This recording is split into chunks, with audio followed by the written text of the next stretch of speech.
Real ugly after a Detroit man is gifted $100,000 from a famous YouTuber. The Detroit man claimed that he was kidnapped and nearly killed. It's a story Fox News' Jessica Dupnack has been following it and joins us now live with an update. Jessica, take us through this because there are some layers. Yeah, for the last week or so, we've been working to connect these stories. The first one, as you mentioned, surrounds a guy named Curtis Dixon, a 60-year-old from here in Detroit. He did a good deed. A famous YouTuber gave him $100,000. Then about a week and a half later, another story you saw on Fox 2. He is connected to that. Curtis, allegedly the victim of a pretty unbelievable crime spree.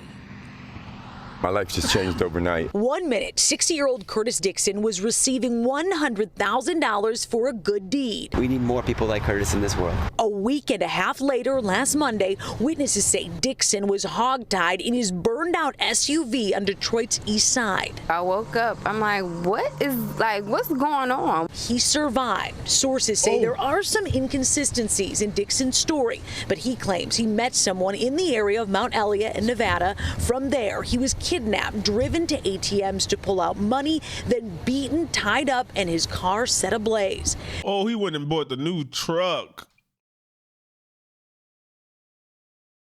My peoples.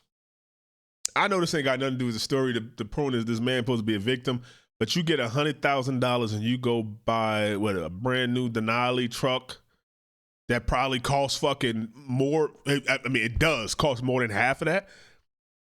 And he probably got a note on it. You went and why you ain't move out the neighborhood, Pops? Like, that's a gift, but he got to pay taxes on that, I believe. Like, you give that money, I'm sure he wasn't thinking about it, and you went and bought this and met somebody, but you was buying some drugs. They hog-tied you up, put you in the back of the truck and set it on fire, and you survived? And the police saying that something don't make no sense? What? Beaten, tied up, and his car set ablaze. Several days into this investigation, the feds picked up the case from Detroit police.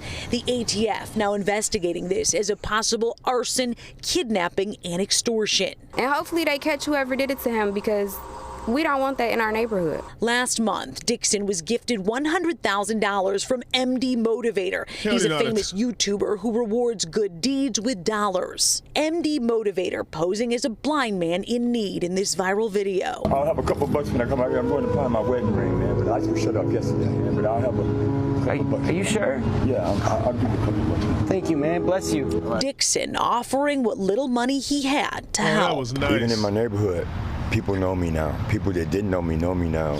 That's crazy. That's a good ass deed. He helped it all, man.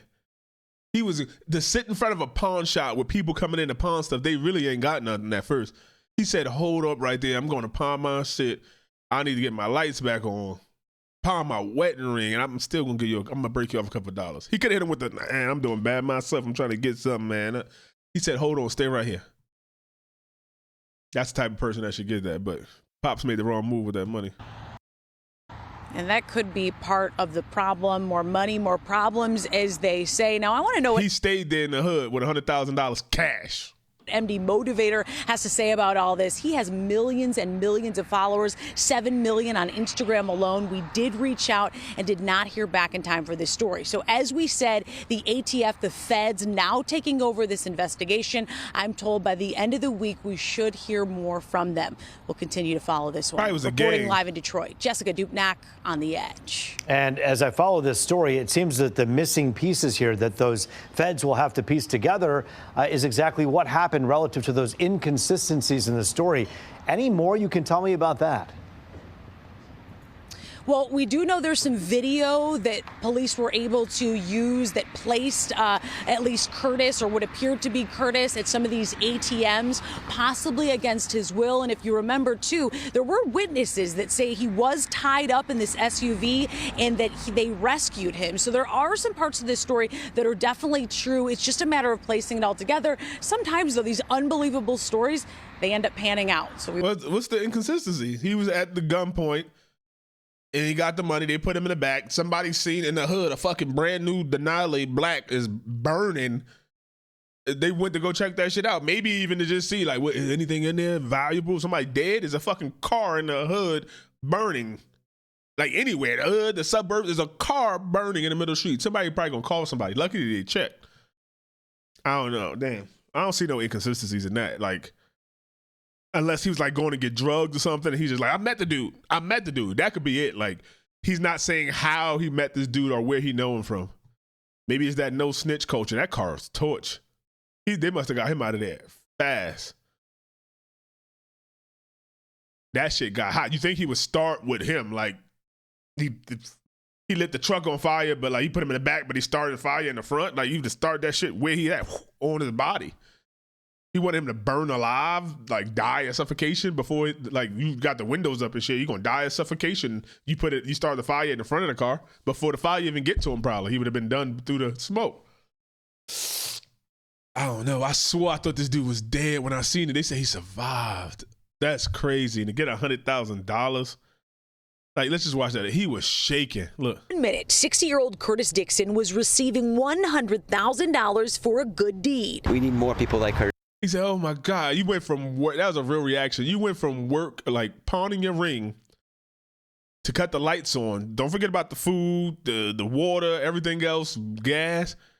He probably went right back in that pawn shop. Give my motherfucker, bow. Give my ring. As a matter of fact, I like that ring too. And I like that necklace. Give it to me. Now, that's just as bad as him buying a Denali. I wish he would have made a better choice with his money. I hope he still got some. I don't know how much they let him take out those ATMs. You think going to different ATMs, the ATMs would have stopped. Like, something's wrong here. You went to 8 different ATMs in 10 minutes, and you passed bank locations on the way there. Like, you could have got it out. No.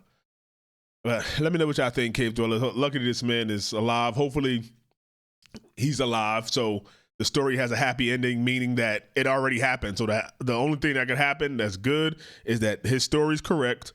That did happen to him. He's not lying, and they found a guy. That's the best case scenario.